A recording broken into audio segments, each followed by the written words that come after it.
nggak menyakiti hati orang lain, jadi aman aja.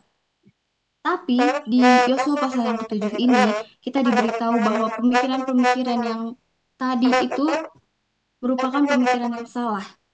Karena dosa tidak bisa kita sembunyikan dan dosa tidak pernah tidak menyakiti orang lain.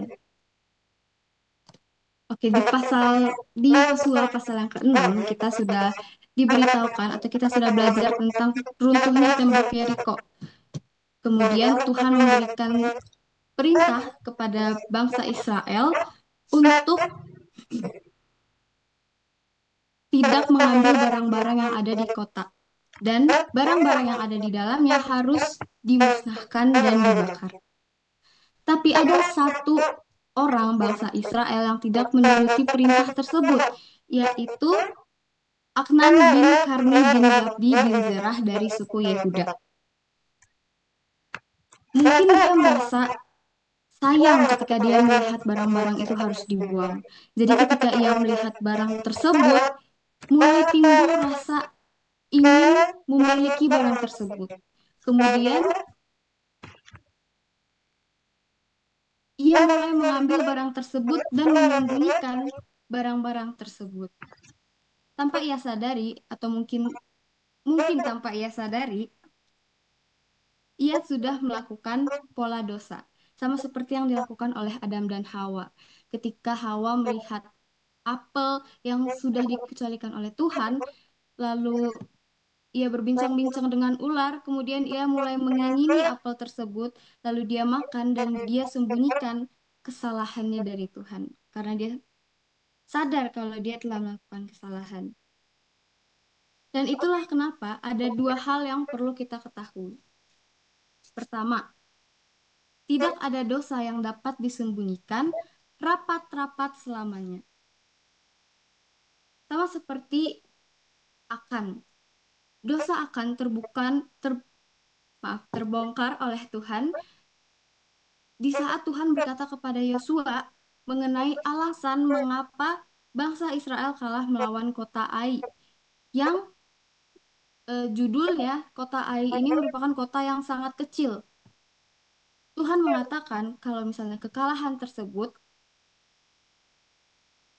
merupakan, oh enggak, Tuhan mengatakan kekalahan tersebut memiliki alasan karena ada salah satu bangsa Israel yang tidak mengikuti perintah Allah. Dan benar saja, dosa akan ini terbongkar. Harta-harta atau barang-barang yang sudah ia sembunyikan itu akhirnya terbongkar. Yang kedua, dosa tidak hanya berakibat kepada orang yang melakukan dosa, tetapi juga kepada orang-orang yang ada di sekitarnya. Di kisah akan ini, akanlah yang melakukan dosa. Tetapi di saat dia berusaha menutupi dosanya, bangsa Israel juga mendapatkan dampak dari dosa yang ia lakukan. Mereka kalah dalam pertempuran melawan kota Ai karena Tuhan marah sehingga Tuhan tidak menyertai mereka di saat perang. Lalu ketika ia sudah mengakui dosanya, keluarganya, anaknya ikut dirajam hingga mati dan harta-harta yang sudah ia sembunyikan dibakar hangus. Jadi, di sini saya oh, jadi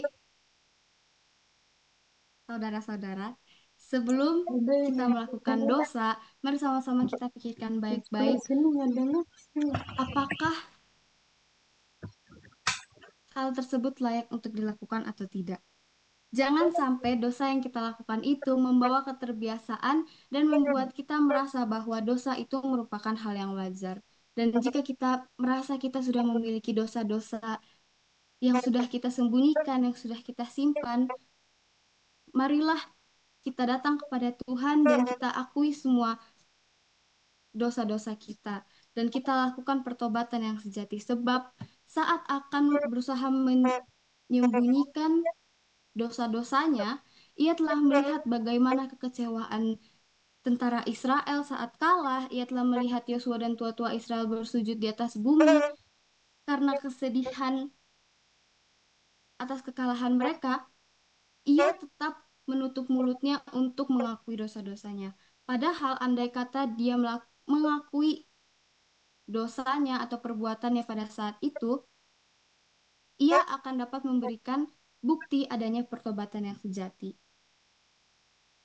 Tapi sampai Tuhan nunjuk dia untuk mengaku, baru sampai dia merasa kalau misalnya dosanya ini udah nggak bisa ditutupi lagi, disitulah dia mulai mengakui apa yang sebenarnya ia lakukan. Tapi pengakuannya ini hanya menyatakan kalau misalnya hukuman terhadap dirinya ini adil dan tidak ada pertobatan yang sejati, tidak ada penyesalan dan tidak ada perubahan dalam maksud tidak ada rasa kekejian dosa di dalam dirinya. Dan pengakuan seperti itu tidak akan menyelamatkan orang-orang berdosa.